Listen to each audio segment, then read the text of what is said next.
Dans 59 jours, les Ivoiriennes et les Ivoiriens se rendront aux urnes pour le scrutin présidentiel. Ce 26 août 2025 marque d'ailleurs la date butoir pour le dépôt des dossiers de candidature. Le décor électoral est donc planté en attendant la délibération du Conseil constitutionnel. En cette période, ils jouent un rôle important, déterminant. Leur offre éditoriale, leur capacité à apaiser ou envenimer le climat social, ainsi que la lutte contre les fake news sont au centre des préoccupations. Tous sont interpellés sans exclusive. Il s'agit des médias. Que font-ils de la déontologie, de l'éthique, de leurs responsabilités? Quel traitement de l'information en période électorale est le thème du débat de ce soir? Mesdames, Messieurs, bonsoir. Bonsoir Jean-Claude Coulibaly. Bonsoir Eliane. Alors, vous êtes président de l'Union nationale des journalistes de Côte d'Ivoire, UNJCI. En effet. Bienvenue sur ce plateau. Merci, merci. Sangari Yacouba, bonsoir. Bonsoir Eliane. Bienvenue. Merci. Alors, vous êtes rédacteur en chef adjoint à Le Patriote. C'est exact. Merci d'être parmi nous. Je vous en prie. Jérôme Dry, bonsoir. Bonsoir Eliane. Comment allez-vous? Ça va très bien. Journaliste émérite au quotidien Le Nouveau Réveil. C'est ça. Bienvenue. Exact. Ben Diakité, bonsoir. Bonsoir Eliane. Contente de vous retrouver. Plaisir partagé. Alors, vous êtes responsable des programmes et de la production de la Radio de la Paix. Tout à fait. Alors, vous nous expliquerez tout à l'heure justement ce que vous faites parce qu'on parle bien de paix et de la Radio de la Paix. Tout à fait. Alors, mesdames, messieurs, comme d'habitude, et comme vous le savez, vous pourrez poser vos questions et partager vos préoccupations lorsque vous verrez le QR code apparaître au bas de l'écran. En attendant, je voudrais vraiment, mesdames, messieurs, et surtout avec nos 4 invités, débattre sur le sujet de ce jour. Alors, Sangari Yacouba, quel est votre regard justement sur l'offre éditoriale actuelle? On a une floraison d'informations, on a des événements qui se sont déroulés. Quel est votre regard justement sur cette période? Je pense que c'est une offre assez variée. Je pense qu'il faut séquencer le regard selon la presse écrite et en ligne, la presse audiovisuelle et puis ensuite ce qui se passe sur les réseaux sociaux. Alors, vous concernant justement la presse en ligne, la presse papier. Papier, on rend compte des différentes étapes du processus électoral.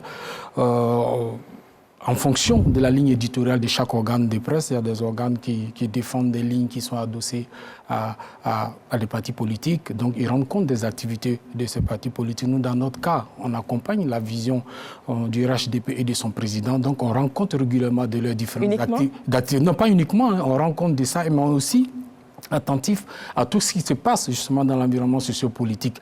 Et quand il y a par exemple les discours de haine qui sont tenus lors de certaines manifestations, oui, nous réagissons et nous combattons ça parce que ça c'est notre identité. Depuis de nombreuses années, plus de 2 décennies, nous avons fait de ça un credo, combattre la désinformation, combattre les discours de haine. Nous allons y arriver. Les discours tribalistes et les discours de haine.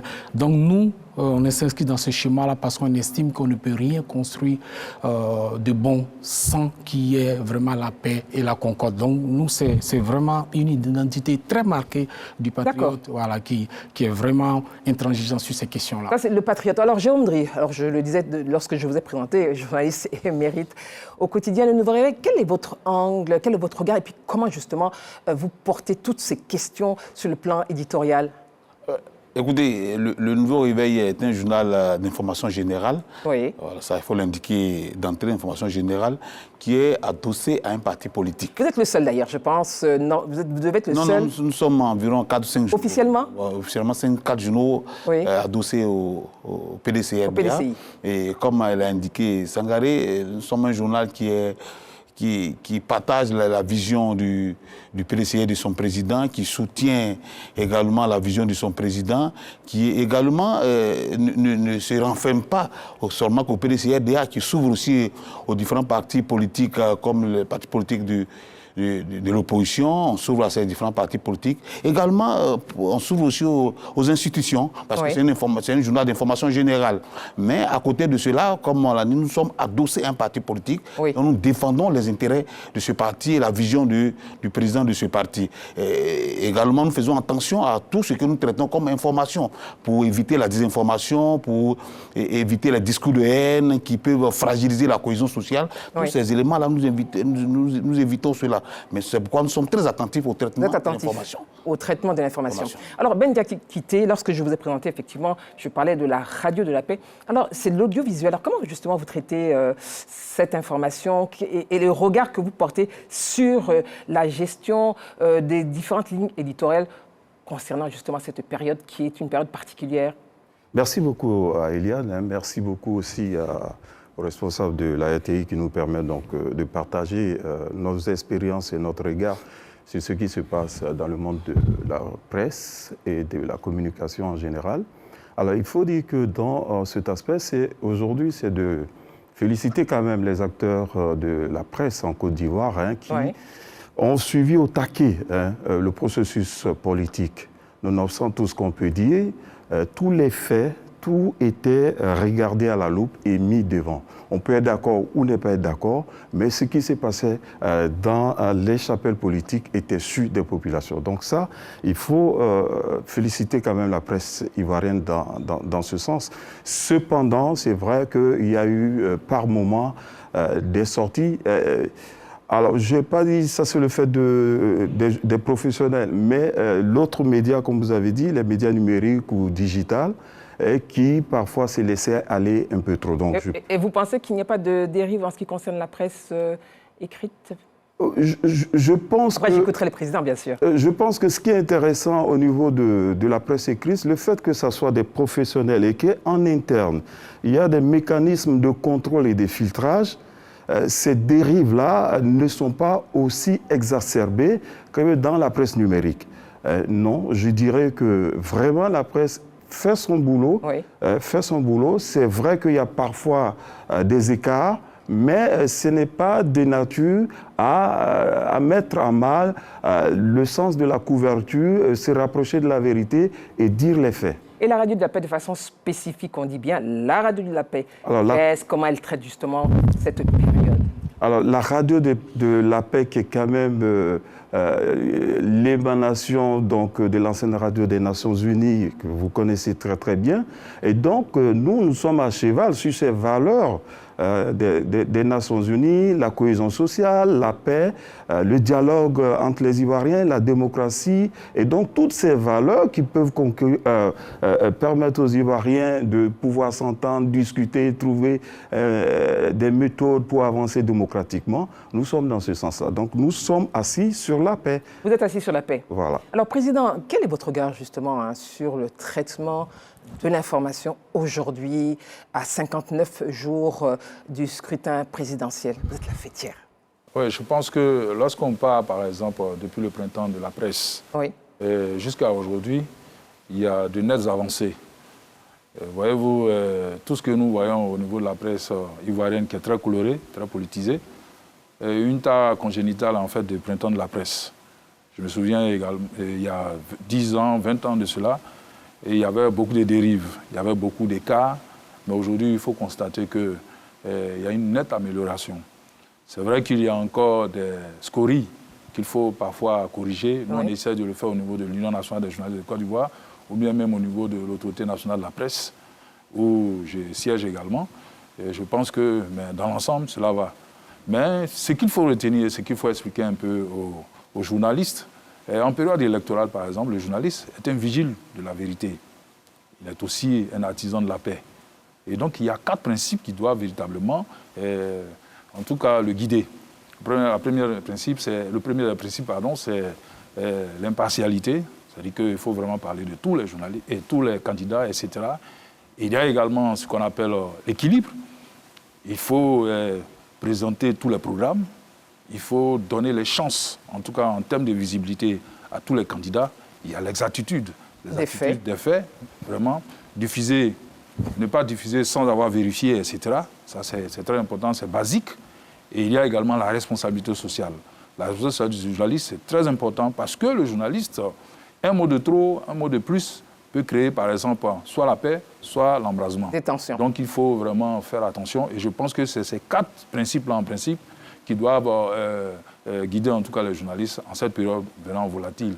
Alors, est-ce que vous pensez, après justement ce rappel qui est important, alors messieurs, est-ce que vous pensez que c'est respecté? Alors je vais poser la question à Jérôme Ndri, parce que vous êtes adossé, affilié à un parti politique, donc le PDCI.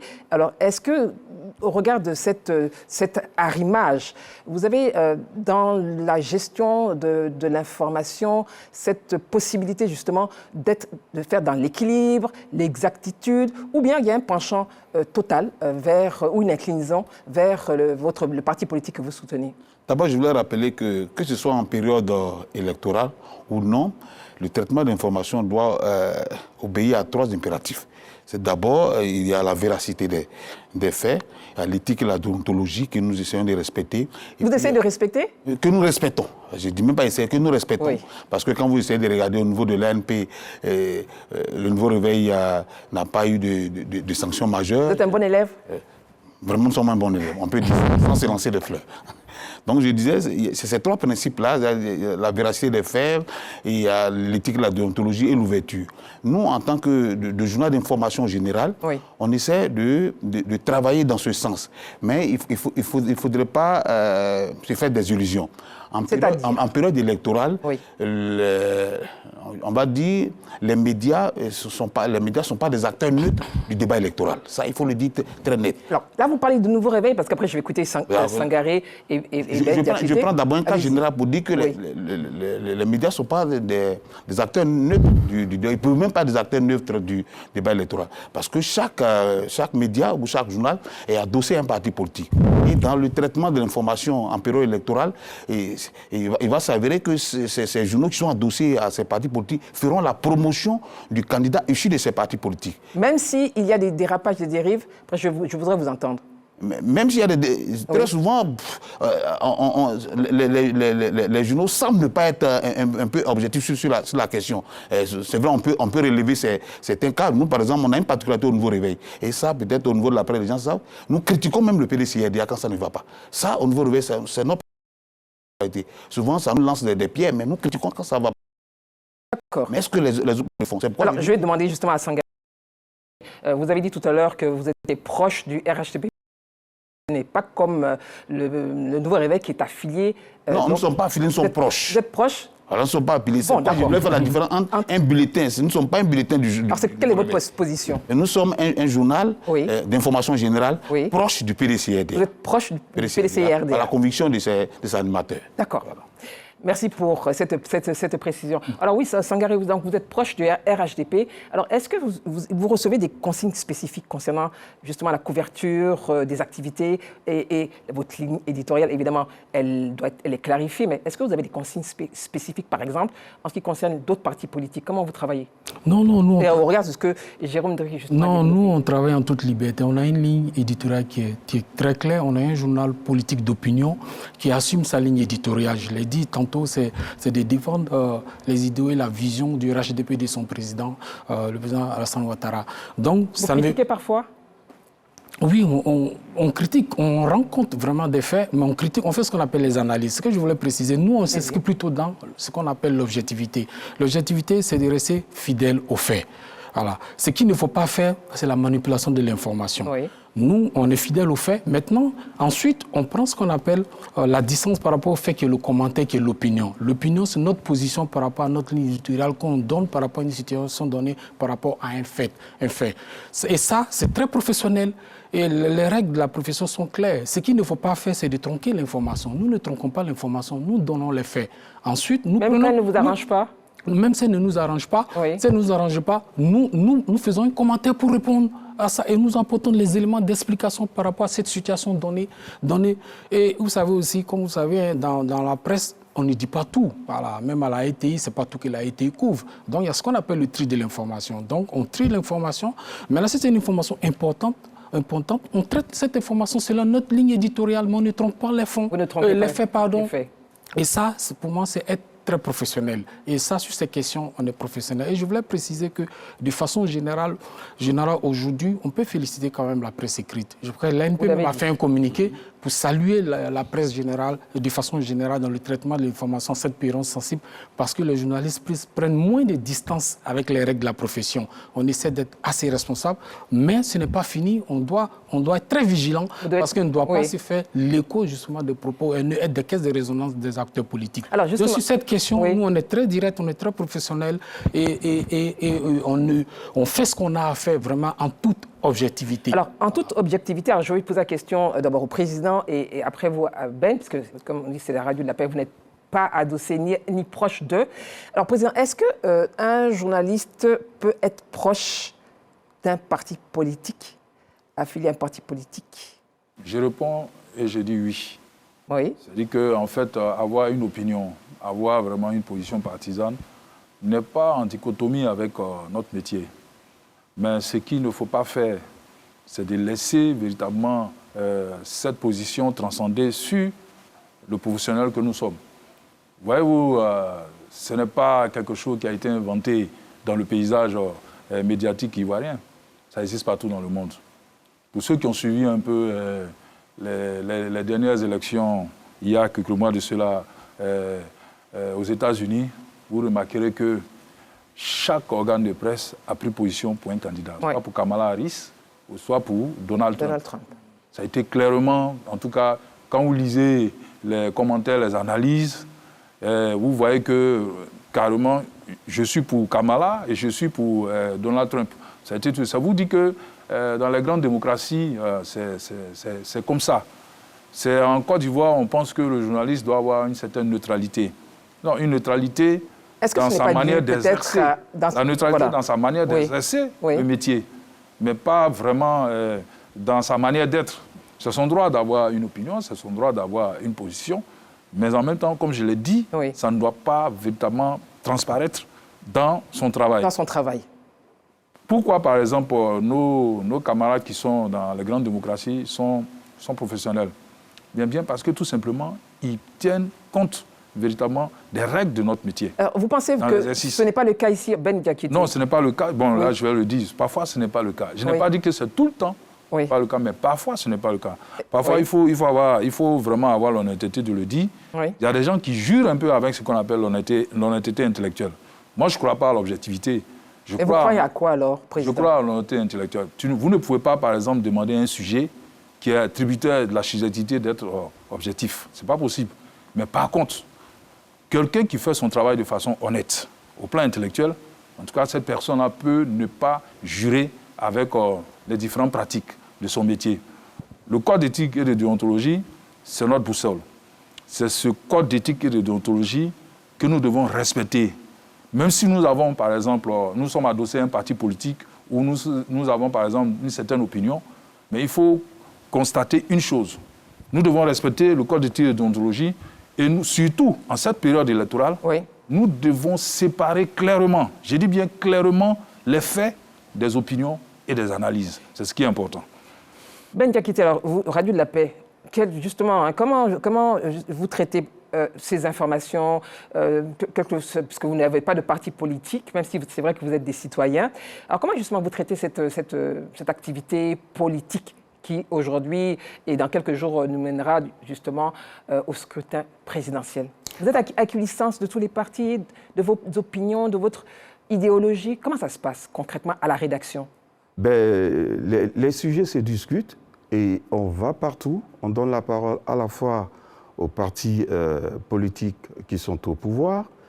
On donne la parole également à ceux qui sont dans l'opposition, parce que la vérité est dans tous les camps. Donc il faut pouvoir permettre à ces personnes-là de pouvoir dialoguer, d'échanger et de donner leur point de vue sur un sujet donné. Mais il y a également, indépendamment de ces partis politiques, puisqu'ils ne constituent pas à eux seuls la nation, il y a les experts aussi qui donnent leur avis sur les situations et il y a les populations. Donc c'est ce travail que nous faisons, nous discutons au cours d'une réunion de rédaction, on regarde au peigne fin quelle est la question, quel est le sujet, qu'est-ce qui peut être intéressant à expliquer aux populations, pourquoi ils ont dit ça, qui le dit et dans quel cadre il le dit, est-ce qu'il y a quelqu'un d'autre qui dit autre chose que lui? Donc, on met les deux réponses pour que les populations... C'est parfois discuté dans la rédaction, c'est parfois chaud. Oui, c'est tout à fait discuté. Parce que parfois, ça dépend des sources, parce qu'on va dire, il a dit ça là. Maintenant, quand il le dit, est-ce que parfois les débats tiennent, est-ce que ce qu'il dit, parce que aussi ce qui nous guide aussi, comme disait Jean-Claude Coulibaly, c'était aussi de savoir que le journaliste est aussi un gardien de la paix. Est-ce que ce qu'il dit, ou bien ce que l'homme politique dit, peut enflammer la situation? Alors, moi, je voudrais vous poser une question pour rebondir sur ce que vous dites. Est-ce que vous pensez qu'en cette période, je l'ai dit, il y a 59 jours du scrutin présidentiel, il y aura cette campagne. Est-ce qu'en cette période, les journalistes ont cette force de rester à équidistance des partis qu'ils soutiennent ou bien du champion qu'ils soutiennent, Jérôme? Hélène, je voudrais préciser une chose. Le président essaie d'expliquer. En période électorale, c'est les médias publics qui sont appelés à faire l'information, à équilibrer l'information. Nous sommes des médias privés. Un média privé qui est adossé à un parti politique ne peut pas obligatoirement, on ne peut pas contraindre ce média-là à équilibrer l'information. On demande à ce média d'être professionnel dans le traitement de l'information. Mais est-ce que dans le professionnalisme, il n'y a pas l'équilibre? Non, il y a l'équilibre. Mais c'est pourquoi je dis, quand vous demandez par exemple aux médias d'être des acteurs neutres, ce n'est pas possible. Parce que vous ne pouvez pas demander, je prends l'exemple, vous ne pouvez pas demander aux patriotes en période électorale de traiter, d'être équilibré entre l'information des candidats de l'opposition et l'information du candidat du parti au pouvoir. La question, ce n'est pas d'être neutre. La question qui a été demandée, est-ce que vous avez justement cette capacité, oui, après je voudrais écouter le président, est-ce que vous avez cette capacité, même si c'est vrai que vous êtes proche des partis politiques, vous avez cette capacité, cette détermination à faire en sorte qu'il y ait quand même une forme d'équilibre? Parce que même si c'est vrai que vous n'êtes pas neutre, vous êtes des supports privés, vous êtes des entreprises, est-ce que, étant journaliste, vous n'avez pas ce devoir de maintenir aussi, par vos écrits, un climat apaisé? Non, si, on a ce devoir de maintenir un climat apaisé par le professionnalisme de ce que nous faisons. C'est-à-dire que si un candidat qui n'est pas peut-être du bord auquel nous sommes proches fait une activité, nous avons ce devoir-là de pouvoir rapporter l'activité faite en tout professionnalisme. Mais il ne faudrait pas tronquer les faits parce que ce candidat n'est pas opposé à votre candidat. Nous devons rester professionnels dans ce que nous faisons, en tout temps, en vérifiant les faits. Il faudrait que les faits que nous traitons soient vérifiés. Et il faudrait que nous respectons l'éthique et la déontologie dans tout ce que nous faisons. Mais cela n'empêche pas que nous puissions être adossés à un parti politique. Un parti ou un candidat. Oui, Président, vous avez précisé. Oui, en fait, je pense qu'il y a une confusion des termes ici. Il faut faire très attention. Quand tu parles, on ne doit pas équilibrer l'information. C'est un peu mal dit. Non, je parle la base même de notre métier, vraiment, c'est l'équilibre de l'information. Mais il faut plutôt parler de l'équilibre entre les différents candidats. Les différents candidats, c'est voilà, donc il faut faire attention. Mais je suis d'accord avec lui qu'en fait, en période électorale, les organes, les rédactions privées, des entreprises privées ne sont pas vraiment assujetties à une obligation. L'obligation, par exemple, de l'équilibre. Et quand il s'agit, par exemple, de la période électorale, et l'obligation de l'équité. L'équité, lorsqu'il s'agit, par exemple, on est hors de la période électorale. L'équilibre, c'est vrai qu'il faut parler de tous les candidats, de leur programme, etc., qu'est-ce qu'ils leur vision, etc. Ça, c'est dévolu aux médias étatiques, aux médias publics. Oui, ça, on est d'accord. Mais la question, c'était vraiment sur le fait que vous traitiez, même si vous êtes des entreprises privées, mais vous traitiez comme l'information, et vous l'avez dit, Jérôme, de façon professionnelle. Ça, vous êtes d'accord? Oui, bien sûr. Très bien. Bien sûr. Ben, je veux poursuivre pour dire qu'en réalité, chaque rédaction doit faire un effort à ce niveau. Oui. C'est vrai que ça ne fait pas partie de leur cahier des charges, ou bien ce n'est pas une obligation, mais il faut quand même être ouvert. Ça, c'est clair. Il faut essayer aussi de parler, un tant soit peu, des différents candidats qui nous approchent. Parce que si un candidat, par exemple, envoie ce qu'on appelle un courrier de demande de couverture d'une de ses activités, c'est vrai que c'est peut-être... Est-ce que c'est une obligation? Non, ce n'est pas une obligation. Oui. Non, là, je plaide. Là, c'est le président qui plaide. Le président plaide. plaide un peu d'ouverture, c'est tout. Bien sûr. Sinon, je ne dis pas qu'il faut... Parce que lorsqu'on dit, par exemple, nous sommes des journaux ou bien des rédactions de ce qu'on appelle d'information générale, oui. mais il faut vraiment mériter cela. Parce qu'il ne faut pas vraiment avoir ce qu'on appelle un esprit étriqué. Ça, je pense, je le pense et je le dis clairement que ça joue un peu sur le jeu démocratique. C'est votre plaidoyer, voilà, Président. Non, alors, ce que moi je voulais... Ben, je voudrais vous entendre aussi. Allez-y. Je dis que l'équilibre est un principe fondamental. Et ce n'est pas parce qu'on est un journal proche d'un parti politique qu'on ne doit pas faire l'équilibre de l'information. Non, je ne parle pas de l'équilibre de l'information, plutôt de... Ouais, j'arrive. Je pense que ce qu'il faut plus dire, je pense que tu parles plutôt de l'impartialité. L'impartialité. Voilà, et non l'équilibre. Les journaux qui ont une ligne éditoriale marquée n'ont pas cette obligation, n'ont pas cette atteinte-là. Ce ne sont pas des médias de service public, ce sont des médias de service public. On est tous d'accord, Donc nous, mais n'empêche qu'on peut traiter de façon professionnelle, on défend notre ligne éditoriale et puis on peut se positionner sur certaines questions. Par exemple, qu'il y a des débats d'intérêt national qui sont soulevés par exemple, par l'opposition. Oui. Il y a des prises de position claires et ça se fait sous la forme de commentaires. Ça, c'est différent des faits. Oui. Donc, on ne trompe pas les faits. Comme je l'ai dit tantôt, on rend compte des faits et puis ensuite, on prend la distance par rapport aux faits pour donner notre opinion. Donc, ça, je pense que ça, c'est de notre responsabilité. Et vous l'avez dit tout à l'heure, pour le discours apaisé. C'est vrai, on indexe beaucoup la presse, mais moi, je pense qu'il faut... Est-ce que c'est à tort? Non, j'arrive. Moi, en période électorale, on a deux sources d'information. On a les fonds documentaires, tout ce qui est documents, programme, tout ça. Et puis, on a surtout les acteurs politiques. C'est eux qui alimentent l'espace politique avec les discours, les meetings. Si eux, ils tiennent les discours responsables, où ils privilégient la confrontation d'idées en parlant de leur programme, ce qu'ils vont faire en termes d'amélioration des conditions de vie des populations, la question de l'employabilité des jeunes, l'accès à l'électricité, santé. S'ils font ça, je vous assure que les journalistes rendront compte. Vous verrez que l'environnement, la presse sera plus à l'aise pour travailler et les gens rendront compte. Vous voulez dire que ce sont les politiques? J'arrive, je n'ai pas fini. Donc, oui, les politiques ont une grande responsabilité parce que ce sont eux qui portent les discours enflammés, les discours de haine, les discours tribalistes. Mais on n'a pas le droit, en tant que média, d'être une caisse de résonance automatique. C'est la question que je voulais vous poser. Et ça, c'est ce qui fait appel à notre responsabilité. Je vais poser justement mentionné dans le Ben. Quand vous entendez ça, vous êtes la radio de la paix. Oui. Parce qu'effectivement, que ce soit les hommes politiques ou ceux qui sont dans les meetings, qui tiennent des propos intolérants, est-ce que vous n'avez pas cette possibilité ou ce devoir de censure ou d'autocensure à votre niveau? Moi, je ne vais pas parler de censure ou d'autocensure. Je vais peut-être repréciser de responsabilité. La censure ou de responsabilité. Tout à fait. Au regard de l'atmosphère et de l'ambiance qui peut prévaloir, est-ce que ce n'est pas votre responsabilité? Et le code de l'éthique et de la déontologie, est-ce que cela ne vous guide pas aussi? Ou bien elle est à géométrie variable? Non, le code d'éthique et de déontologie, c'est la Bible.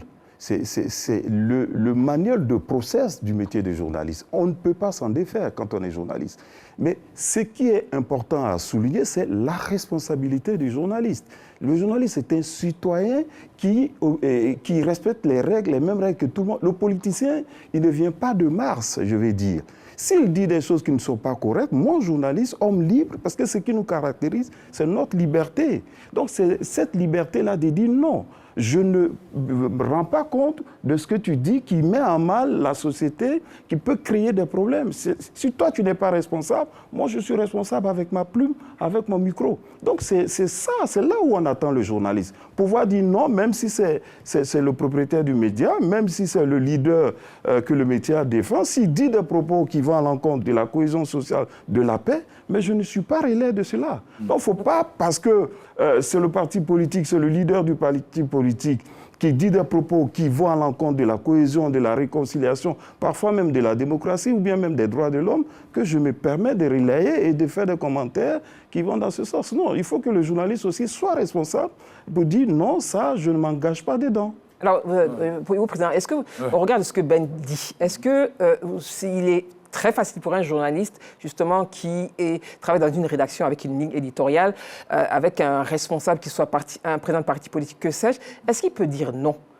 Même si c'est vrai que les propos peuvent être délicats, est-ce qu'il peut dire non? Oui, il est vrai que le défi que nous avons, quand je dis nous, je parle des journalistes. Les journalistes, oui. À cette période-là, ce sont les pressions politiques et économiques, ça c'est clair. Ça, il ne faut pas le nier. Mais je pense que tout dépend maintenant de la personnalité du journaliste. Le journaliste, par exemple, a une arme qu'il peut faire valoir, c'est la clause de conscience. Est-ce que vous voyez? Quand vous sentez que vraiment vous êtes pris dans les taux ou bien infernal, bon, peut-être des pressions politiques ou économiques, mais il faut apprendre aussi à prendre du recul et à dire non. Ou bien, il y a une manière de le faire. Et il faut montrer à la personne, par exemple, qui vous met la pression que, telle qu'exprimée, par exemple, cette idée-là, peut vous desservir vous-même. Donc, il faut faire très attention. Il faut essayer de voir le juste milieu. Oui.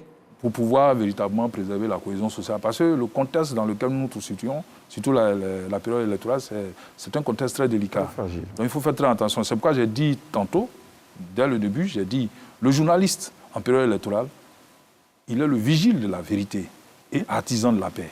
Ça, le journaliste est le vigile de la démocratie et l'artisan de la paix. Vigile de la vérité et l'artisan de la paix. Voilà.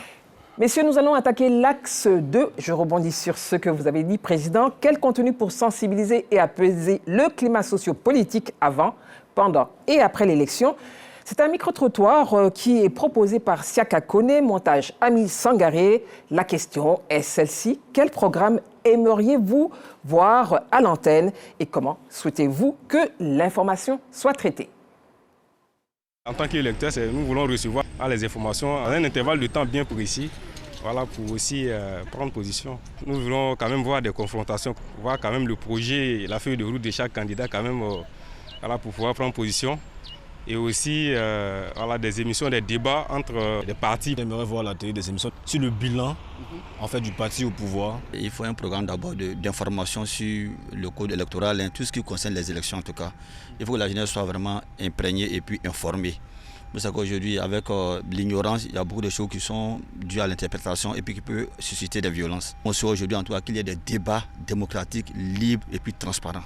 Que toutes les tendances soient invitées. Il faut leur accorder le même temps d'expression. Une émission d'abord pour présenter chaque programme de gouvernement, ce qu'ils veulent nous présenter comme projet de société, il y a déjà ça. Et puis faire des débats où, pourquoi pas, où tout le monde est là, avec une prise de parole sans interruption, sur un temps bien donné. Et puis bon, voilà, chacun s'exprime. Merci à Ami Sangaré pour son montage et Siaka Kone. Je vous rappelle donc que vous pouvez poser vos questions et nous faire part également de votre regard. Le QR code s'affiche au bas de l'écran. Alors, messieurs, nous avons vu ce micro-trottoir, jeunesse, violence, ignorance. Sangaré, justement, qu'est-ce que vous souhaitez voir comme information et surtout au regard de ce qui a été partagé? Oui, le premier enseignement qu'on tire de ce micro-trottoir, j'espère que les politiques nous suivent. Hein. La population estime les La RCI est suivie, rassurez-vous. C'est-à-dire qu'ils veulent des débats d'idées contradictoires, projet contre projet, des choses qui peuvent améliorer les conditions de vie. Malheureusement, à quasiment 2 mois du scrutin, le débat n'est pas encore à ce niveau. Juste là, tout ce qu'on a entendu, c'est des questions de personnes, c'est des problèmes ethniques, c'est des problèmes tribaux. Les populations viennent de montrer là, à travers ce panel, cet échantillon montre que les politiques doivent revoir les logiciels, que les populations n'attendent pas de le débat des bas étages auquel on assiste depuis quelques semaines. Est-ce que vous ne participez pas à cela aussi? D'idées? Non, ce n'est pas nous. C'est les acteurs politiques. C'est ce que j'ai dit, ceux qui apportent la matière. Si le débat est sain, vous verrez que le rendu sera sain dans les médias. C'est vrai qu'il y a la responsabilité des médias, ça je ne le nie pas. Et sur ce plan, il y a les organes de régulation qui veillent à ce que nous soyons responsables dans le traitement de l'information. Et je pense qu'aujourd'hui, on peut le dire, les journalistes font preuve de responsabilité dans le rendu. Il appartient aux acteurs politiques, s'ils veulent que le débat soit sain, soit intéressant. Et donc, il faut qu'ils glissent sur le terrain de projets, de débats contre d'idées, de projets. Et c'est on va sans doute y arriver. Et moi, vraiment, je suis très content de ce panel. Et je pense que c'est un enseignement fort que les populations renvoient aux acteurs politiques. D'accord. Ben Diakité, Président, j'arrive vers vous. Oui, Ben Diakité, quel est votre enseignement après ce qui a été dit concernant le contenu attendu par les populations? Comme l'a dit Yacouba, c'est une compétition. Vous partez à une compétition, il faut savoir quelles sont les équipes qui jouent, quels sont les enjeux, quel est le temps de jeu, qui est arbitre. Mais ça, on n'a pas, malheureusement. Nos acteurs politiques sont dans d'autres schémas qui ne présentent pas ce qu'ils proposent aux Ivoiriens.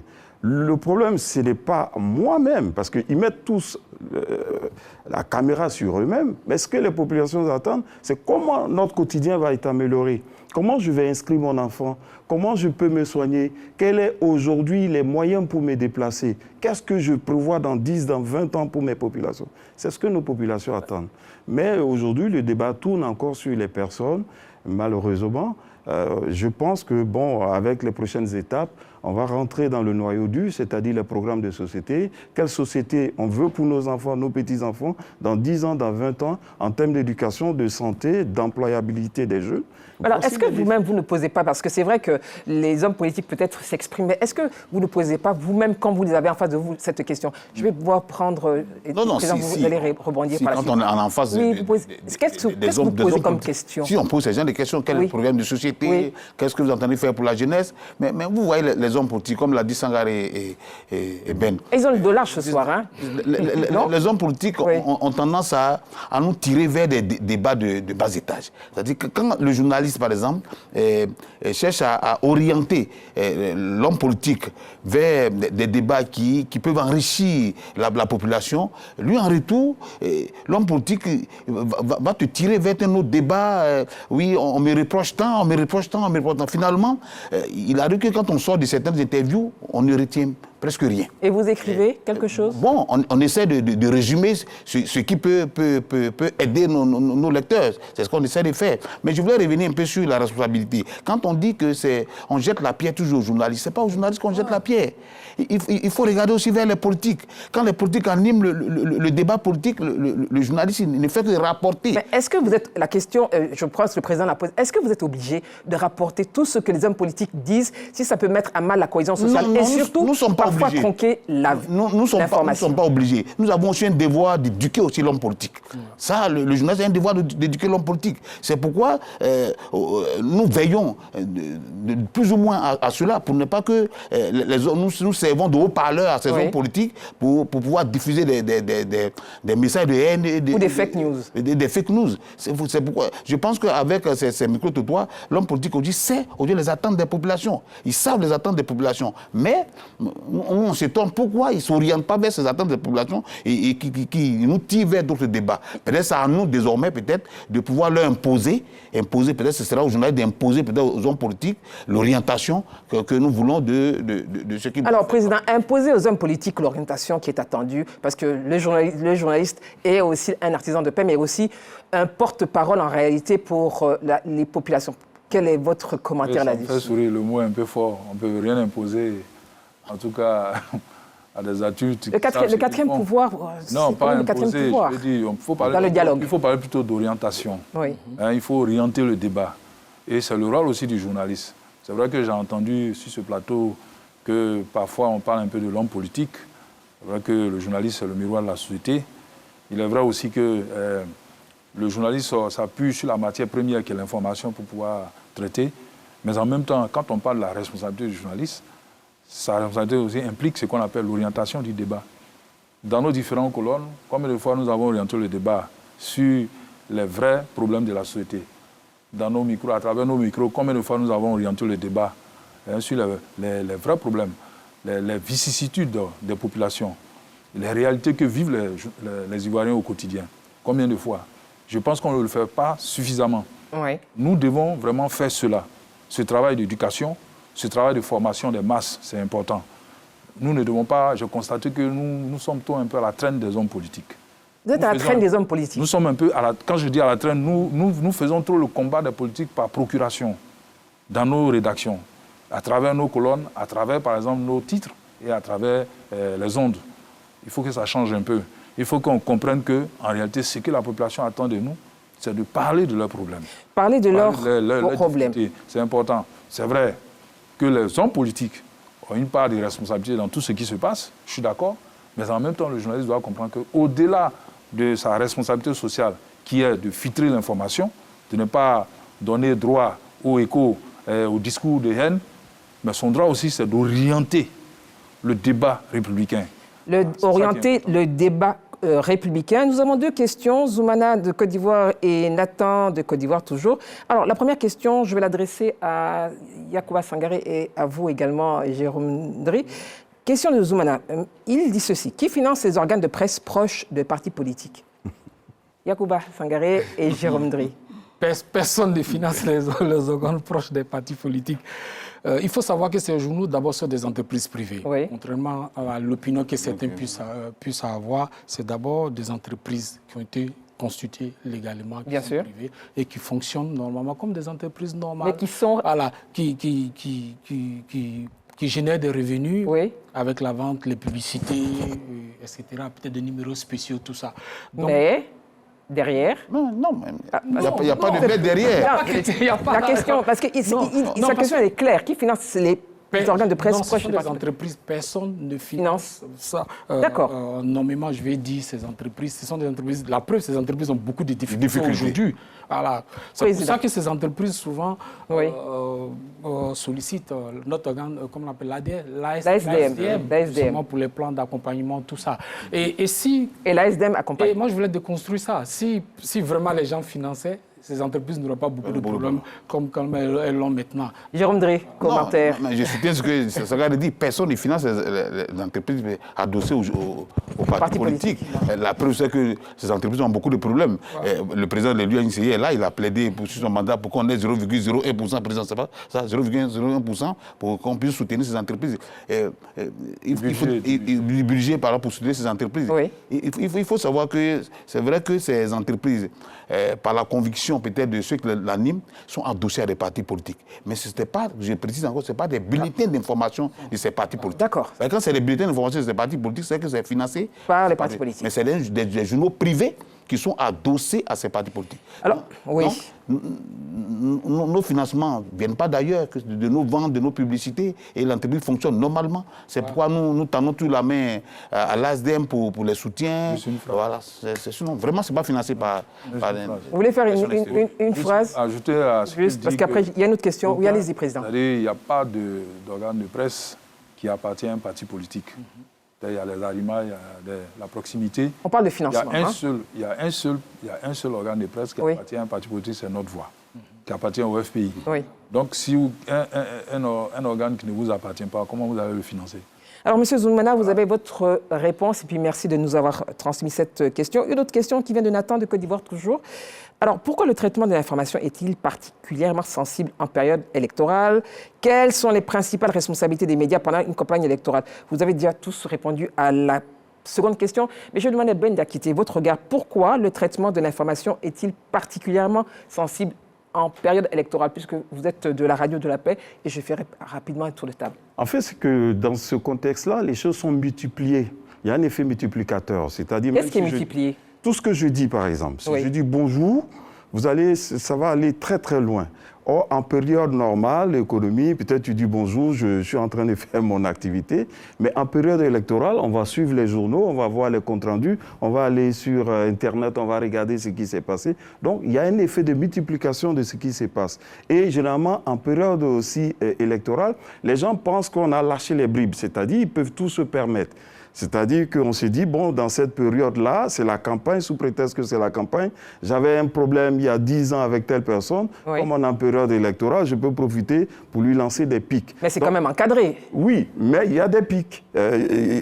Vous savez que la politique ici, les gens souvent utilisent beaucoup d'images, beaucoup de propos, de colibés. Et ça fait partie du discours politique. Et les hommes politiques aiment bien cette période-là.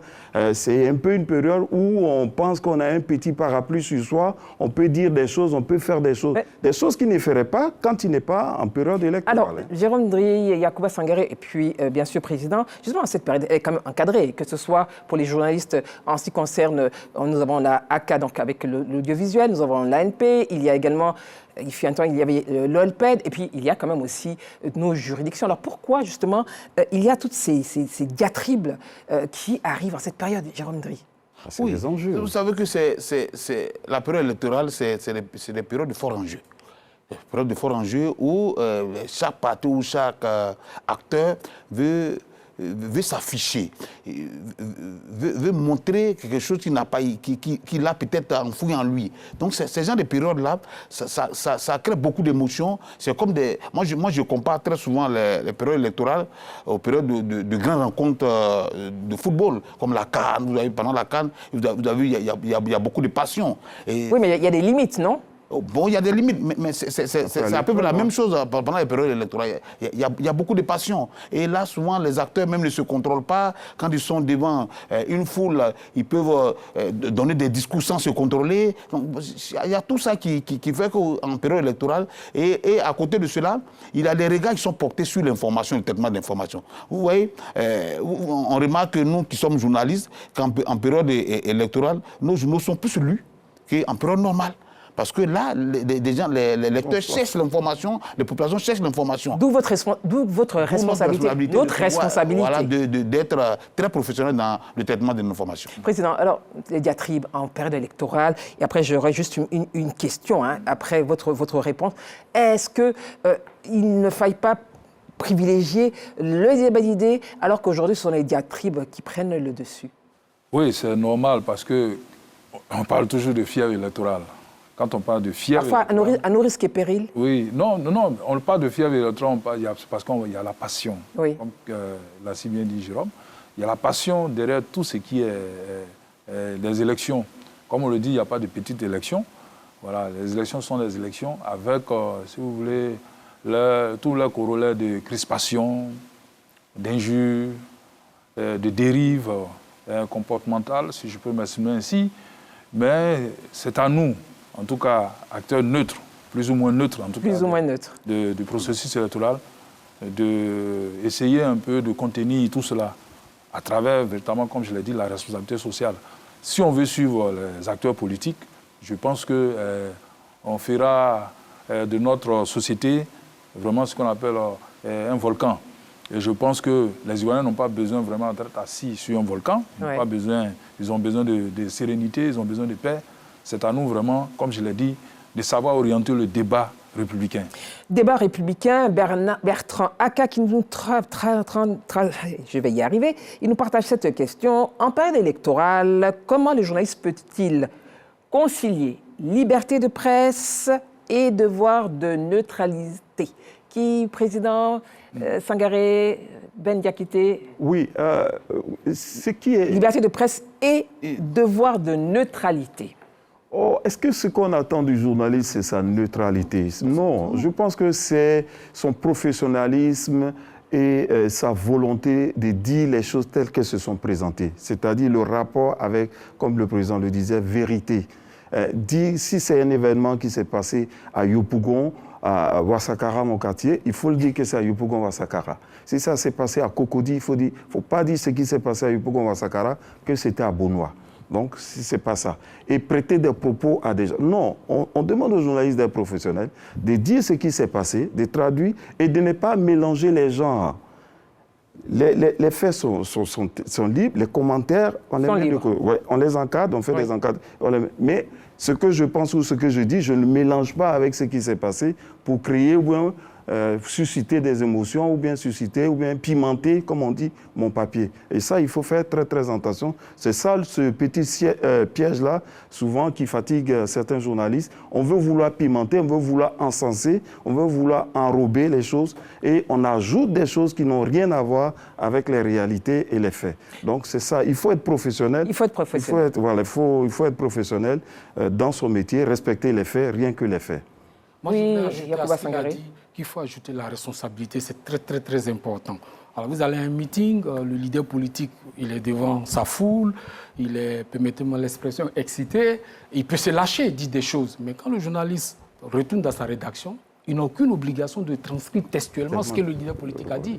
Donc, c'est là que ça intervient sa responsabilité. C'est à lui de dire non, attention, ces propos, si je les rapporte, je peux enflammer, je peux créer des conflits parce que ces propos suscitent à la haine. Ça, par exemple, ça peut provoquer des révoltes et ça peut mettre en mal, par exemple, la cohésion sociale. Donc, ce journaliste-là, il prend toute sa responsabilité. Est-ce que ce n'est pas dans le meilleur du monde? Je voulais dire ça. Pourquoi? Je vous pose la question. Non, ce n'est pas question du meilleur du monde. Je veux dire une chose, Hélène. qui est important. La responsabilité du journaliste est tellement importante. Parce que quand quelqu'un fait un meeting dans un endroit, si personne ne rend compte, tout ce qu'il dit reste dans cet espace clos.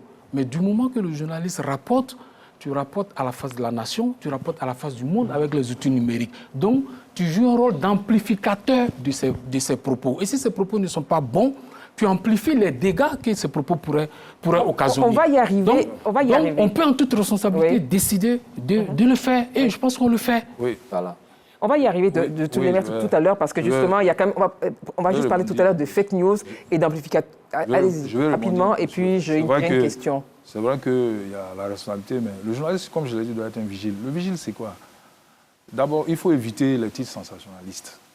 Ça fait vendre. Qui alimentent vraiment la peur dans la société. Il faut éviter ça. Et puis, bon, il ne faut pas être propagateur de choses, des fake news, de tout ce que les gens racontent sur les réseaux sociaux, WhatsApp, Facebook, X, etc., TikTok. C'est ça la responsabilité aussi du journaliste.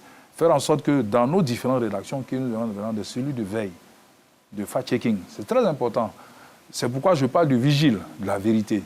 Le vigile de la vérité, c'est celui, par exemple, qui essaye partout où il va, partout où il regarde, dans le paysage médiatique, dans tout ce qui est l'information, regarde ce qui est vrai et ce qui n'est pas vrai. Essayer de vraiment extirper tout cela et faire en sorte que, vraiment, au niveau de l'information, la digestion vraiment des populations soit vraiment normale, quoi. C'est ce que je vais dire.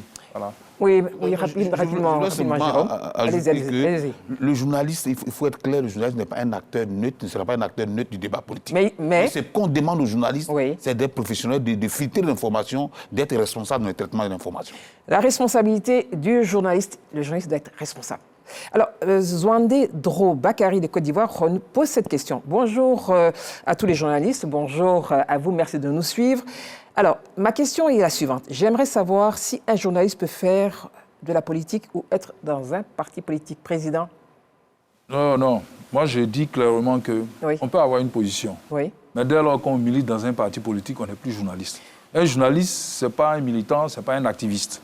Un journaliste, c'est un journaliste qui doit être marqué du sceau de ce qu'on appelle le sceau de l'impartialité. Et pour être impartial, on ne peut pas être dans un parti politique où véritablement il faut suivre la discipline du parti. Moi, je ne suis pas d'accord avec ceux qui pensent qu'on peut militer dans un parti politique et puis être journaliste. Ce n'est pas possible. Et vous pensez qu'il y a des journalistes qui ne militent pas, même si on ne les voit pas, Jérôme, Sangaré, Ben? Je vais prendre un peu non, je vous pose des questions. Un journaliste, militer ouvertement. Non. Militer ouvertement, non. J'ai dit militer ouvertement. Ce n'est pas possible. Pas possible. J'ai dit bien, on peut avoir des positions politiques. Comme tout le monde. Comme tout le monde. Voilà, tu fais la nuance, là. Mais militer ouvertement, avoir sa carte de choses d'un parti politique, et puis on dit qu'on est journaliste, on n'est pas journaliste. Qu'est-ce que le président appelle? Il y a une incompatibilité. Même quand tu as ta carte de militant, tu es un militant. Moi, je sais pas. Est-ce que ça doit influer sur vos écrans? Ça ne doit pas influer sur... Je pense que le président parle d'un journaliste qui occupe un poste de responsabilité. Le président est là, peut-être vous... Je vais vous dire clairement... Il est là. D'un parti politique. Je vais vous dire clairement... Le président est là, il va préciser sa vision. C'est très simple. C'est très simple. Si tu veux être militant d'un parti politique, tu as pris ta carte d'un parti politique, en principe, tu dois rendre ta carte de journaliste professionnel. Oui. Président, je suis pas d'accord avec ça. Non, écoute-moi. Je n'invente rien. C'est comme ça dans certains pays. C'est pourquoi, par exemple, au niveau de l'UNJCI, dès lors que tu fais partie des instances d'un parti politique, tu ne peux pas être président de l'UNJCI. Pourquoi? C'est pour préserver l'indépendance du journaliste. Un journaliste peut avoir une position partisane. On est d'accord. Parce que c'est un citoyen à part entière et non entièrement à part. Ça, on le dit. Mais faire de ton militantisme de choses à visage découvert, je pense qu'il y a une incompatibilité. Parce que le problème, c'est quoi? Si tu es militant du parti et que tu as ta carte, lorsque le parti donnera des mots d'ordre et t'imposera ce qu'on appelle la discipline du parti, qu'est-ce que tu fais? La clause de conscience. Non. Ici, la clause de conscience ne peut pas jouer parce que tu es militant. Tu es militant à part entière. Voilà le problème. Tu es obligé de t'engager dans ce qu'on appelle la discipline du parti. Tu es obligé de choses. Est-ce qu'il ne peut pas rendre sa carte? Il ne peut pas rendre sa carte. Oui, à moins que tu rentres ta carte. Dans ce cas, on se rejoint. Ça veut dire que... Non, je pose la question. On se rejoint. Ça veut dire que si tu rentres ta carte, tu n'es plus militant. Et du coup, tu deviens journaliste. Il faudrait faire attention à les thèmes. Jérôme, je ne sens pas d'accord. Quand le président dit militant à part entière, ça veut dire quoi? Un citoyen qui prend sa carte, prend la carte d'un parti politique, c'est un militant à part entière. Mais ce que le président dise, c'est qu'il ne faudrait pas que le militantisme puisse influencer le métier que tu fais. Mais comment si tu es militant à part entière, le militantisme ne va pas jouer? Un militant à part entière, c'est qui? C'est celui qui prend la carte d'un parti politique. Quand tu prends la carte d'un parti, tu es un militant à part entière de ce parti politique. Ben, qu'est-ce que vous en pensez? Ben, qu'est-ce que vous en pensez? Je vais terminer en disant que je voudrais écouter Ben. Dans toutes les associations de journalistes, toutes les associations internationales de journalistes, dans tous les syndicats de journalistes, dès lors, je dis bien dès lors, les termes sont clairs, dès lors que tu deviens responsable dans un parti politique, dans un parti... Dans une religion, dans une essence religieuse, tu n'es plus journaliste. Ben, qu'est-ce que vous en pensez? Oui, moi, pour éviter tous ces débats, il est mieux de garder sa neutralité et de prendre sa distance vis-à-vis des chapelles politiques. Un journaliste, parce que parfois quand tu parles pour tout le monde. Quand tu écris pour tout le monde. À la fois ceux qui sont au pouvoir, ceux qui ne sont pas au pouvoir. Dès lors que tu as une position tranchée de la sorte, ça fait que les gens mettent en doute la crédibilité de tes écrits ou de tes propos. Donc, pour garder la neutralité, c'est bien de rester équidistant de ces partis. Maintenant, si tu finis ton métier de journaliste, tu prends ta retraite, tu peux aller militer tranquillement, voilà. Parce que sinon, si on va douter de la... Terminer sur la question. S'il vous plaît. L'histoire de l'UNJCI nous parle. Il y a eu des cas. Le premier président de l'UNJCI s'appelle Yao Noël. Il vit encore. Il est témoin. Le jour qu'il est rentré dans le bureau politique du PDCI-RDA, il a été obligé de rendre sa démission. Et c'est son premier vice-président qui était Diego Baïpé à son âme, qui a pris les rênes de l'UNJCI. C'est clair. Tous nos tests, je dis bien tous nos tests, interdisent à un journaliste, qui se dit journaliste professionnel, de prendre une carte de parti politique. Voilà, clarification du président de l'UNJCI. Alors, messieurs, est-ce que vous pensez que vos écrits, ce que vous partagez au niveau de la radio de la paix, est-ce que cela touche toutes les couches de la population, y compris les populations vulnérables ou en situation de handicap, ou bien vous ne visez en réalité que les hommes politiques? Ben Diakité. En général, les hommes politiques, que ce soit leur programme de société ou les activités politiques, c'est adressé aux populations, que l'on soit bien portant ou handicapé, c'est vers ces populations. Et celui qui peut transmettre cela, c'est nous les médias. Oui. Donc, la cible, c'est nous qui portons la parole de l'homme politique vers ces populations, quelle que soit sa situation. Donc, voilà, nous on véhicule ce message-là auprès des populations en tenant compte de ces populations. C'est pour ça que dans notre travail, dans ce que le politique dit, souvent c'est tellement académique et difficile, on rend ça de façon facile. Dans les comptes rendus, dans les interviews ou dans les émissions qu'on organise. Mais il faut aussi, comme on l'a dit, vous l'avez vu tout à l'heure dans le truc, il faut permettre aussi à ceux qui sont au sommet de comprendre les aspirations des populations. Ça passe par ces micro-trottoirs, ça passe par des émissions avec ces personnes-là, avec des interrogations, ça passe par des débats où ils interviennent. Justement, quelle est l'offre éditoriale et qu'est-ce que certains Ivoiriens attendent, mais surtout, qu'est-ce que les différentes rédactions sur le territoire ivoirien proposent? C'est un reportage réalisé par Davy Soyo. Journaux télévisés et radio, magazines d'information, débats, enquêtes, autant de programmes dans l'univers des médias. Les chaînes de télé et radio, sans oublier la presse écrite et en ligne, tous rivalisent d'ingéniosité pour offrir des émissions de qualité aux populations.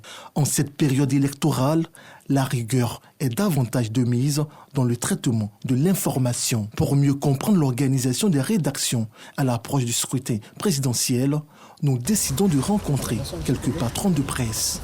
Première escale, 7 infos. Ici, l'information est en continu. On propose une gamme variée de formats. En plus des éditions qu'on a d'information générale, le journal parlé et télévisé, on a des plateaux débats qui sont dédiés à la période de campagne, mais aussi à la présidentielle. Et donc, c'est sur déjà le plateau, il faut avoir du contenu équilibré entre les invités du plateau. Il faut avoir aussi un débat équilibré pour permettre d'avoir cet élément où chaque parti peut prendre la parole. Donc, en termes également d'éléments d'information, parce que nous avons, que ce soit en bandeau sur notre télé, que ce soit sur notre site web, que ce soit sur nos réseaux sociaux, nous avons les différents éléments d'information qui touchent tous les acteurs et toutes les manifestations en lien avec les acteurs politiques par rapport à la présidentielle. La chaîne envisage également enrichir d'ici peu ses programmes. Direction la nouvelle chaîne ivoirienne, NCI. Dans les locaux de cette chaîne mini-généraliste, c'est le chef d'édition du journal qui nous reçoit.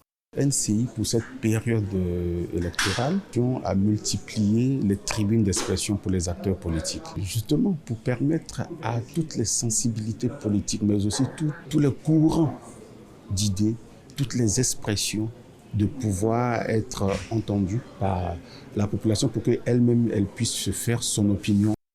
À la RTI, radio-télévision ivoirienne, chaîne nationale, habituée aux grands événements, les informations sont traitées minutieusement avec rigueur et professionnalisme. Traitement de l'information en période électorale, la RTI en a l'expérience depuis plusieurs années. Notre rôle crucial est de garantir d'abord l'accès à une information fiable. Le directeur de l'information et son équipe travaillent depuis pratiquement plusieurs mois pour encore réussir ce nouveau challenge. Les élections surtout apaisées, c'est ce que les populations, les Ivoiriens veulent. Nous prévoyons de contribuer à un climat apaisé en diffusant des reportages qui mettent en avant le vivre ensemble, la cohésion sociale, parce que notre chaîne, c'est la chaîne qui rassemble. Au niveau des débats, c'est vraiment une plateforme, donc 90 minutes qu'on offre aux téléspectateurs et on leur permet justement d'être informés sur des sujets d'actualité. Nous invitons généralement des acteurs de tous les secteurs, de toutes les couches sociales qui viennent sur nos plateaux. On parle de thématiques diverses, la politique. Donc quand il s'agit de politique, tous les principaux partis de Côte d'Ivoire sont conviés. Nous rentrons dans cette dynamique justement d'équité. Loin de nous l'idée de faire du buzz ou de rentrer dans le sensationnel ou de rentrer dans la polémique, mais c'est vraiment des informations vérifiées que nous proposons aux téléspectateurs. À côté des chaînes de télé, les médias numériques se signalent de plus en plus. Cap est donc mis sur le siège d'Abidjan.net. Pionnière de l'information en ligne, la plateforme est visitée par plus de 3 millions d'internautes en moyenne par jour. Ici également, tout est mis en œuvre pour un traitement responsable. Notre travail ici au quotidien est encadré par notre charte éditoriale. Et dans cette charte-là et dans ce fonctionnement, je pense qu'on a des rubriques qui pourraient contribuer à l'apaisement social. On a une rubrique qu'on appelle fake news, qui est une sorte de lutte contre la désinformation. Il y a aussi le fait qu'au niveau d'Abidjan.net, on évite de relayer les discours de la haine, d'amplifier les discours de la haine. Dans toute cette ferveur médiatique, la presse écrite n'est pas en reste. La voix originale entend jouer sa partition. La période électorale est une période sensible. Les informations vont vite, les faits aussi. Donc, mettre des journalistes d'une certaine expérience sur les reportages. Créer des rubriques pour rapporter tout ce qui se passe dans la campagne électorale. Vérifier les faits, les recouper avant de les publier, être plus vigilant que dans les moments moins sensibles. Voilà notre rôle. À 2 mois de la présidentielle ivoirienne, les médias s'activent pour offrir des contenus variés aux populations. D'un organe à un autre, la recette est la même. Traiter l'information en respectant rigoureusement le code d'éthique et déontologique, socle du journalisme. Merci Davis Soyo pour ce reportage équilibré, varié et la RTI effectivement professionnelle, je le dis, je l'affirme. Sangaré Yacouba, alors après avoir suivi cet élément, alors tout le monde parle de cette information équilibrée, tout le monde parle de contenu. Est-ce que je vous ai vu tous sourire pendant que nous suivions ce reportage. Alors, quel commentaire justement sur l'engagement de tous ces médias en réalité? Oui, on sourit parce qu'on partage tous cet engagement dans nos rédactions, parce qu'on souhaite tous que la stabilité que le pays a retrouvée après des années de troubles, on souhaite que cette stabilité soit préservée parce que c'est l'aspiration profonde des populations. Et donc nous, on s'engagera justement dans cette dynamique-là pendant la campagne électorale. En fonction de notre ligne éditoriale, on mettra en lumière le bilan du président de la République, ce qui a été fait de 2011 à 2025. Ensuite, on mettra en lumière son programme, ce qu'il prévoit faire dans les 5 prochaines années. Mais aussi, on constituera un rempart contre les dérapages, contre les discours de haine, contre les appels à la violence. Et ça, compte sur nous, on répondra comme il faudra, parce qu'on souhaite vraiment qu'il y ait la paix et la stabilité, parce qu'on ne construit rien du tout avec la haine. Donc il faut qu'on revienne vraiment à ce qui est plus important, c'est la stabilité et la cohésion sociale, surtout le vivre ensemble. C'est ce qui a fait la force sociale de ce pays sous le règne du président Houphouët-Boigny. Donc on va informer et éduquer, et vraiment en toute responsabilité, en toute objectivité, en étant très professionnel. Ben Diakité, commentaire justement après ce reportage que nous avons suivi? Oui, c'est vraiment intéressant que les collègues et les amis puissent tout le monde porter cet habit-là. Maintenant, comme vous le dites souvent, c'est de voir ça, la réalité des faits, comment ça va se manifester, comment ça va prendre par rapport à ça. C'est un vœu, c'est vraiment intéressant. Mais ce qui est bien, nous, à Radio de la Paix, c'est cette capacité. On n'est pas adossé à un parti. Donc, vraiment, on a cette liberté de donner la parole à tout le monde. Vous n'avez jamais de censure, de directive? Non. Et c'est ça, et c'est ce qui fait que tout le monde court vers chez nous pour parler, en fait. C'est aussi ça, c'est ce qui fait que les gens ont envie de s'exprimer chez nous. Et le fait, notre passé aussi joue à notre faveur, hein, quand même. C'était l'ancienne radio des Nations Unies, donc les notions de droits de l'homme, d'impartialité, de la parole qui doit être donnée à tout le monde pour que tout le monde s'exprime. Donc on a gardé ça comme ADN. Voilà. Jérôme Dry, après ce reportage. Écoutez, l'engagement des différents médias est clair, contribue dans toute la diversité des médias. Contribuer à apaiser la situation, contribuer à la cohésion sociale, mais cela ne doit pas enlever en nous notre manière de traiter l'information, cette manière professionnelle, de pouvoir critiquer ce qu'il y a à critiquer, de pouvoir apporter des réponses à certaines situations, à certains propos de haine et qui fragilisent la cohésion sociale. Cela ne doit pas enlever cette manière de travailler, même si l'engagement est là, de pouvoir contribuer à la paix. Nous demandons toujours un journal privé, un journal d'opposition. Donc notre ligne éditoriale est très définie. Nous traitons l'information générale. En traitant l'information générale, nous relevons toujours les faiblesses de ce qui a relevé pour le bien de la population. C'est ce que nous faisons. C'est ce que vous faites. Voilà, c'est ce que nous faisons. Président, alors lorsque vous regardez ce reportage avec effectivement tous ces médias de différentes tendances, votre commentaire? Je pense que d'abord, l'engagement est sain, il faut le dire, parce que les journalistes savent qu'on n'a qu'un seul pays, c'est notre pays à tous. Et donc, il n'est pas important pour nous vraiment d'être les pyromanes. J'ai l'habitude de le dire. Et il est important que l'histoire retienne de nous, nous journalistes, d'être les artisans de la paix. Parce que la Bible le dit, heureux les faiseurs de paix, car ils seront appelés fils de Dieu. Et je souhaite que, à la fin de ce processus électoral, que nous puissions être perçus comme des fils de Dieu. Ceux qui ont œuvré pour la paix, comme je l'ai dit, artisans de la paix. Artisans de la paix. Ce qui n'a pas toujours été le cas. Oui, ça n'a pas été toujours le cas, il faut le reconnaître. On a notre part de responsabilité dans les crises passées, mais en même temps, il ne faut pas nous jeter toute la pierre. C'est-à-dire que les autres franges de la société, je pense aussi, ont leur part de responsabilité. Nous, journalistes, on reconnaît qu'effectivement, il y a eu des moments où on n'a pas été à la hauteur. Ça, on le reconnaît. Voilà pourquoi il y a beaucoup vous remarquerez que ces dernières années, il y a beaucoup d'améliorations parce qu'on a appris de nos erreurs. Mais nous pensons que les autres acteurs, en tout cas sociopolitiques aussi, doivent vraiment s'inspirer de ce que nous sommes en train de faire. Voyez-vous, par le passé, à l'heure actuelle, où on est à 3 59 jours exactement. 59 jours des élections, mais quand vous regardez les titres, il y a 10 ans en arrière, il y a 20 ans en arrière, mais on a l'impression que le pays brûle, ou bien il y a vraiment quelque chose de grave qui va se passer. Mais vous voyez que, à part véritablement quelques discours, je dirais un peu sulfureux, les titres sont quand même assez bons.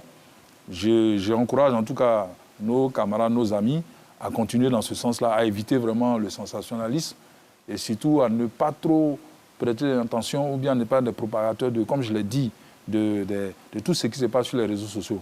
Parce que le baromètre, ce sont les réseaux sociaux. Mais on va en parler, justement. Voilà, il faut faire très attention, mais nous, en tant que journalistes, comme nous sommes assujettis, comme je l'ai dit, par un code qui est le code d'éthique et de déontologie, nous devons nous en inspirer pour pouvoir faire le traitement de l'information. Inspiré du code de l'éthique et de la déontologie. À présent, axe 3, comment les médias peuvent-ils lutter contre les fake news avant, pendant et après l'élection présidentielle? Frédéric Goribi, chef par intérim de RTI Info, nous en parle. La lutte contre les fake news commence d'abord par une veille technologique. Il faut mettre des outils de veille sur les différents médias sociaux, c'est-à-dire sur Facebook, sur Twitter, même sur TikTok, pour recevoir avec des mots-clés, des hashtags, d'abord pour recevoir les informations, pour être alerté à la moindre information ou une nouvelle notification qui nous indique que l'information est la nouvelle. Cette équipe de veille va transmettre à l'équipe de fact-checkers les informations et on vérifie. Une source unique est une source nulle. Donc d'abord, vérifier avec les sources classiques.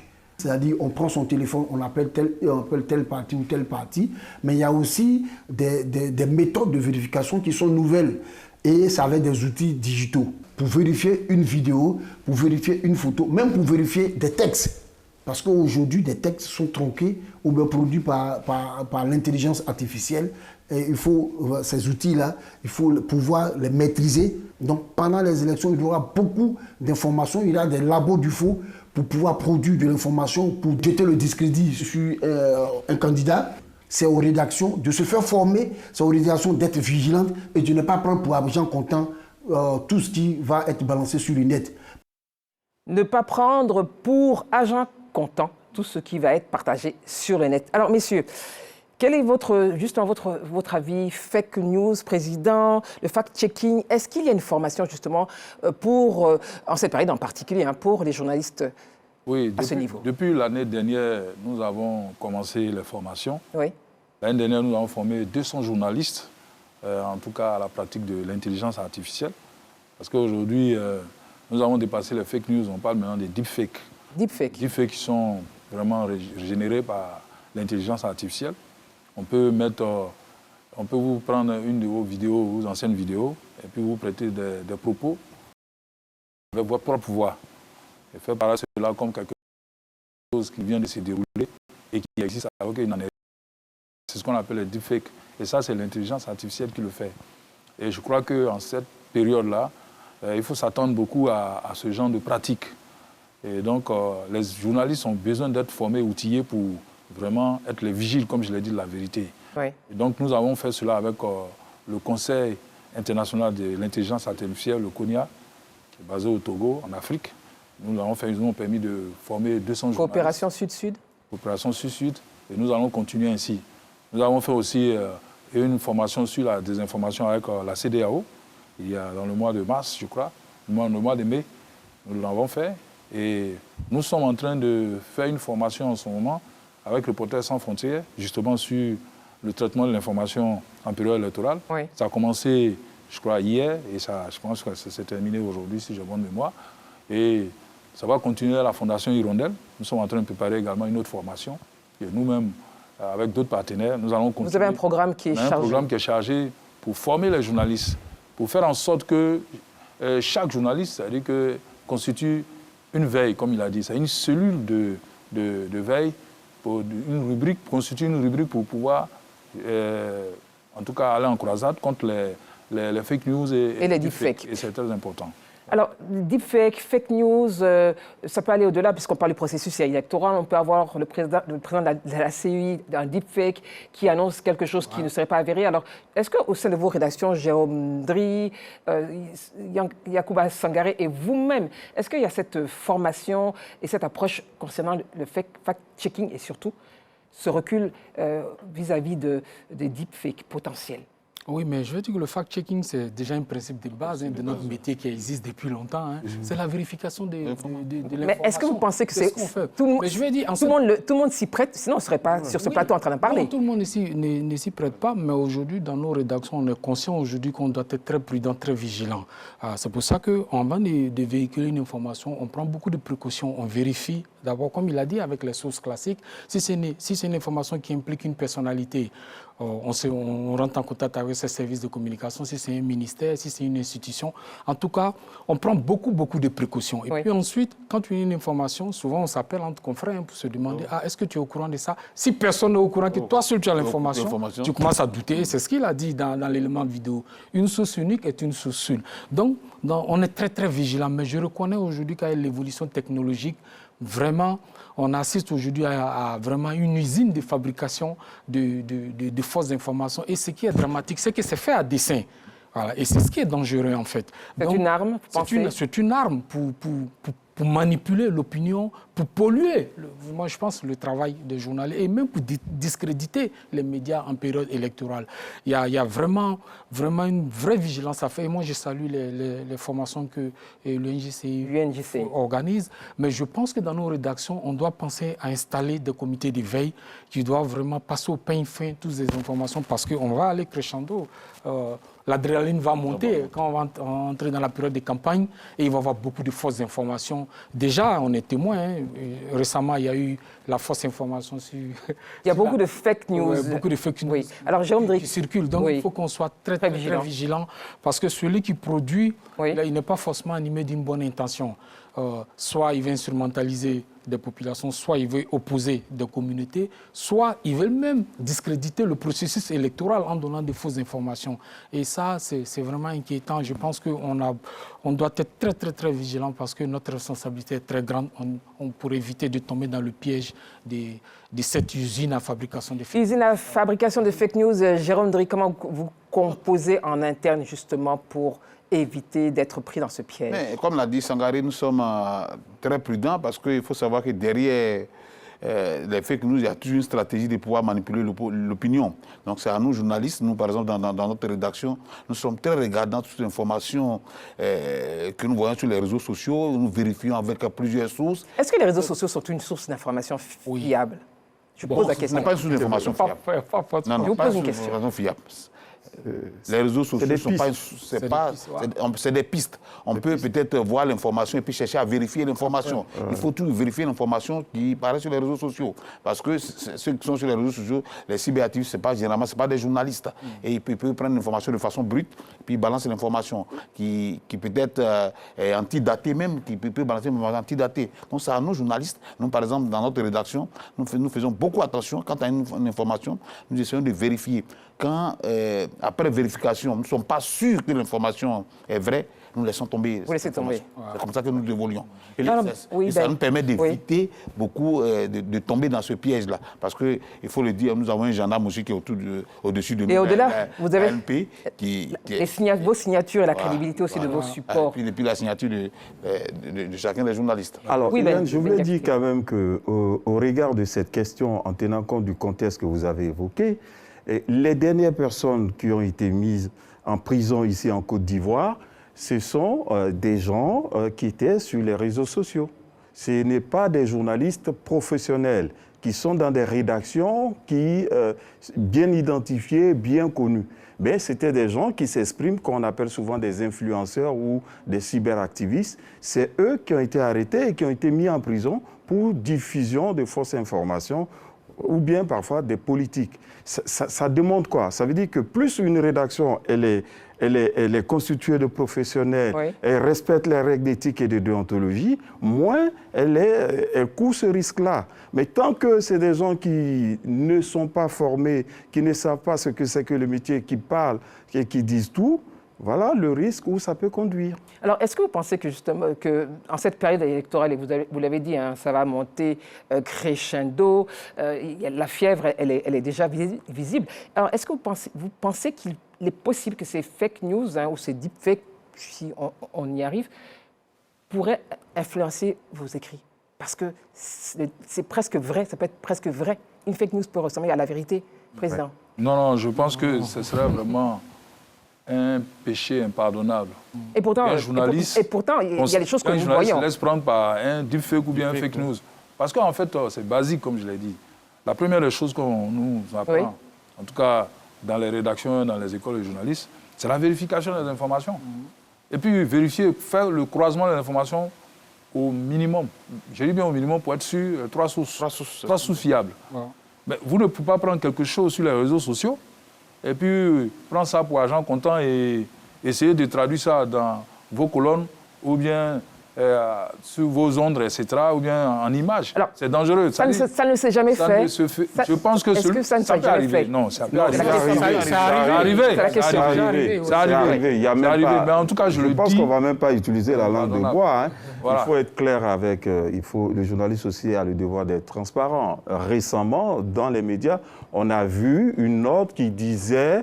qui émanait de Genève, des droits de l'homme qui disaient ceci, mais qui, en réalité, était faux, qui n'a jamais existé.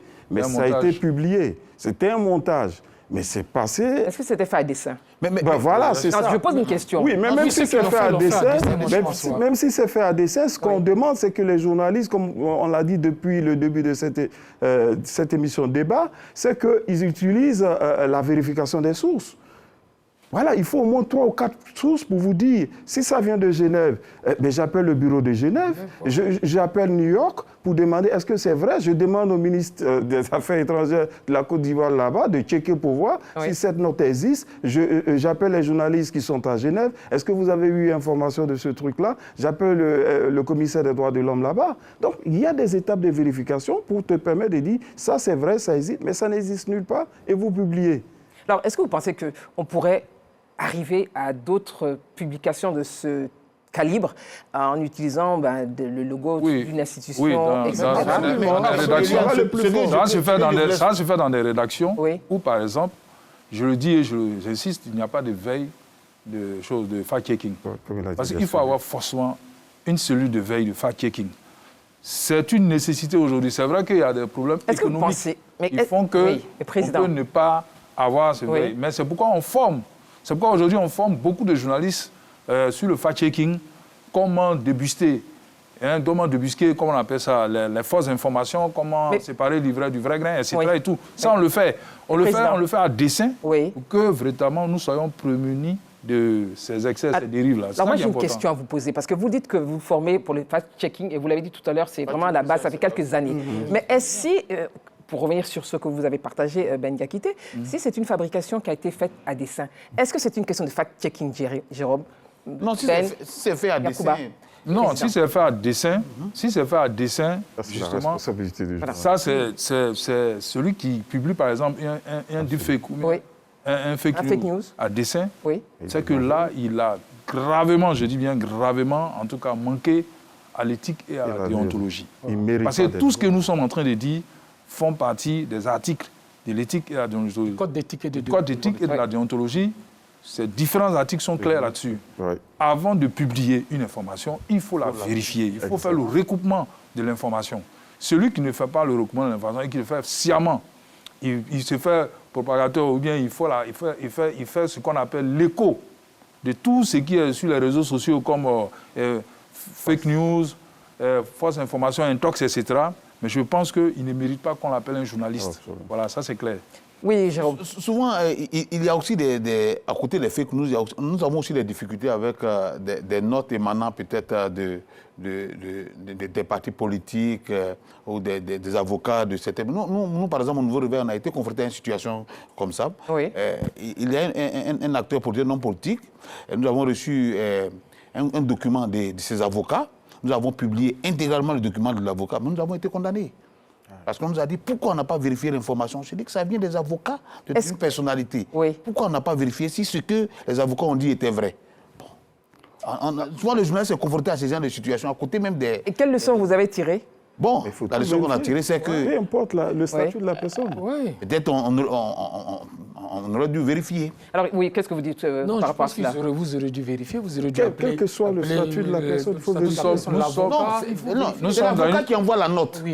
C'est pas venu, c'est le conseil qui envoie la note, qui fait une déclaration pour dire notre client est dans une mauvaise condition de détention. Donc c'est là nous envoie la note et on publie intégralement la note. Alors, non.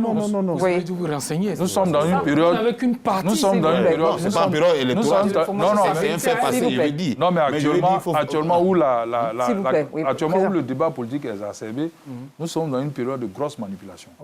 Il faut faire très attention. Il faut faire très attention et ne pas, comme je l'ai dit, croire que tout ce qu'on nous envoie sous le sceau peut-être même de l'authenticité.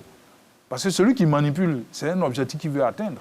Voilà, donc il faut pas trop... il faut avoir le recul nécessaire que nous demande notre métier pour pouvoir vraiment faire les choses, pour pouvoir vraiment, comme je l'ai dit, ne pas tomber dans ce genre de piège.